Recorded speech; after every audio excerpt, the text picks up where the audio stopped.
संसद सुरक्षा में चूक का मामला सामने आ रहा। मामले में पटियाला हाउस कोर्ट में सुनवाई हुई। कोर्ट ने 4 आरोपियों की न्यायिक हिरासत बढ़ा दी है।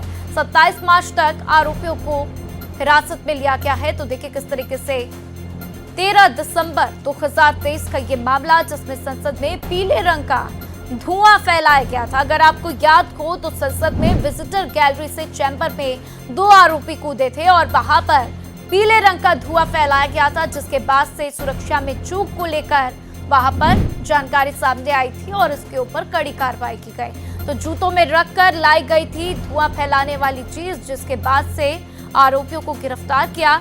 तो कोर्ट ने 4 आरोपियों की न्यायिक हिरासत को बढ़ा दिया है। 27 मार्च तक आरोपियों की हिरासत बढ़ाई गई है।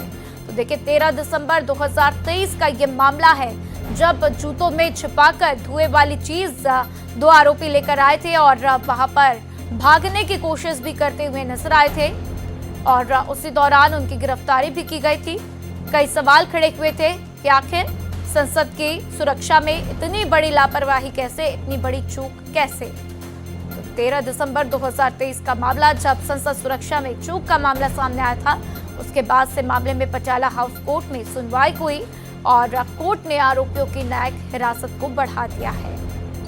तो कोर्ट ने 4 आरोपियों की न्यायिक हिरासत को बढ़ा दिया। 27 मार्च तक आरोपियों की हिरासत बढ़ा दी गई है।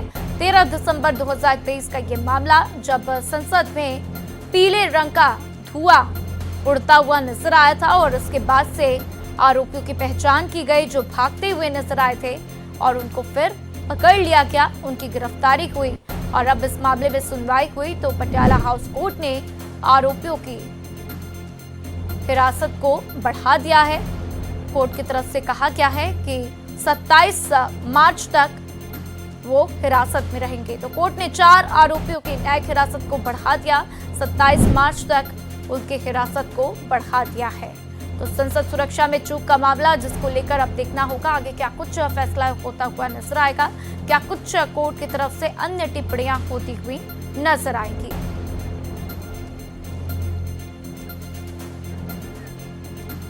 तो 13 दिसंबर 2023 का मामला है, जब संसद भवन में धुएं का गुब्बार पीले रंग का देखा गया था। उसके बाद से कई सवाल भी खड़े हुए कि आखिर ये पीले रंग का धुआं कहां से आया। इसके बाद इन सवालों के जवाब में पाया गया कि कुछ आरोपी जो वहां से भाग रहे थे, उनको पकड़ा गया और फिर उनकी गिरफ्तारी की गई। इस खबर पर ज्यादा जानकारी के लिए गोपाल कृष्ण मेरे साथ जुड़ चुके हैं, सीधा उनका रुख करते हैं। गोपाल, और क्या कुछ कोर्ट की तरफ से टिप्पणियां की गई है? देखिए राधा, इस मामले में न्यायिक हिरासत की अवधि खत्म होने के बाद 4 को पेश किया गया, जिसमें मनोरंजन डी शामिल था और इसके अलावे 3 अन्य थे, जिसके बाद कोर्ट ने इन 4 की न्यायिक हिरासत की अवधि को कल तक यानी कि 27 मार्च तक के लिए बढ़ा दिया। और साथ ही कोर्ट ने यह भी कहा है कि जिन 2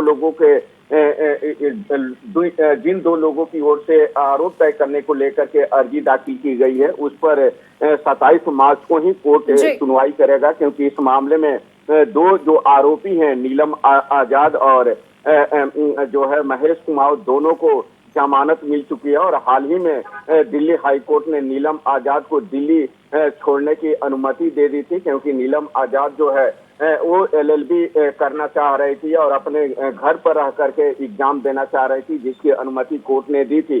तो कल इन सभी बाकी जो 4 अन्य आरोपी हैं, उन्हें दोबारा कोर्ट में पेश किया जाएगा और आरोप तय करने को लेकर के जो अर्जी है, उस पर सुनवाई कोर्ट करेगा।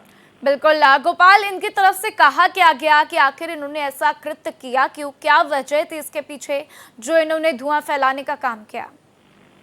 देखिए, इनका जो दलीलें हैं, इनके तरफ से जो वकील हैं, उन्होंने दलीलें जो दी है, उनका मानना है कि ये कोई पहले से प्लानिंग नहीं थी, टेंटेटिव किया गया और एक मैसेज देना चाह रहे थे, क्योंकि जो सरकार की नीति है उसका ये विरोध कर रहे थे और उसी के जो है लेकर के इन्होंने इस तरीके की घटना को अंजाम दिया था। लेकिन जो आतंकी गतिविधि या बाकी जो चीजें हैं या अन्य किसी भी गतिविधि में शामिल होने की, तो एक कभी इससे पहले शामिल नहीं हुए हैं, न ही इनके खिलाफ कोई पिछला रिकॉर्ड है और न ही कोई इनके खिलाफ मुकदमा दायर किया गया है। लिहाजा इस मामले में जो आरोप तय किए जाने हैं, उस पर जो है कोर्ट आरोप नहीं करे, और दूसरी जो बातें कही गई कि जो एफआईआर दर्ज की गई है उस एफआईआर को भी रद्द किया जाए। ठीक है गोपाल, हमारे साथ जानकारी साझा करने के लिए आपका बहुत बहुत शुक्रिया।